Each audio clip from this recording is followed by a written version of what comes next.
කොහොමද ඔයාලට මගේ YouTube channel එකට ඔයාලව ආදරයෙන් පිළිගන්නවා. අද මම ඔයාලට චොකලට් කේක් එකක් හරියට නිවැරදිව හදාගන්න විදිය කියලා දෙනවා. මගේ channel එකත් subscribe කරලා මාත් එක්ක එකතු වෙන්න. මේ තියෙන්නේ චොකලට් කේක් එක හදන්න අපිට අවශ්‍ය වෙන දේවල්.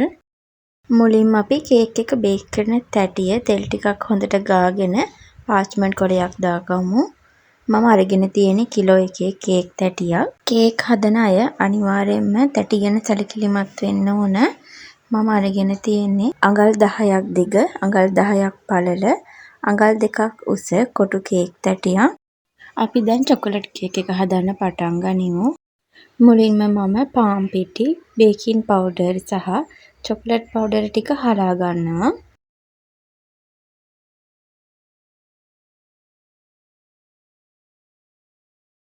පාන් පිටි ටික හලද්දී අඩියේ මුකුත්ම ඉතුරු වෙන දෙන්නේ නැතුව ඔක්කොම ටික හලා ගන්න. ඊට පස්සේ අපි හලාගත්ත පාන් පිටි ටික හුලන් නොවදිනසේ ආවරණය කරලා තියාගන්න.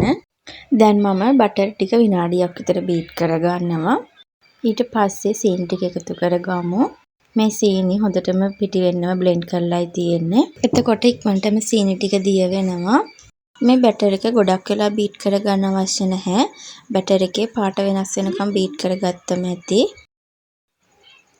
බීට් කරන අතරතුර හැන්දකින් හෝ ස්පැචුලා එකකින් මේ විදිහට වටේ තියෙන බැටර් එකත් එකතු කරලා අරගන්න.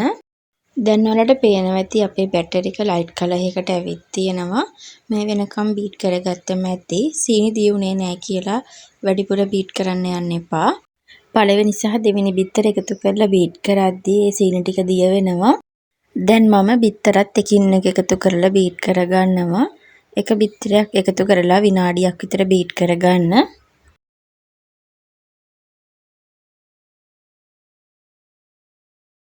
ඒ විදිහට අපි ඔක්කොම බිත්තර ටික එකින් එක එකතු කරගෙන බීට් කරගමු.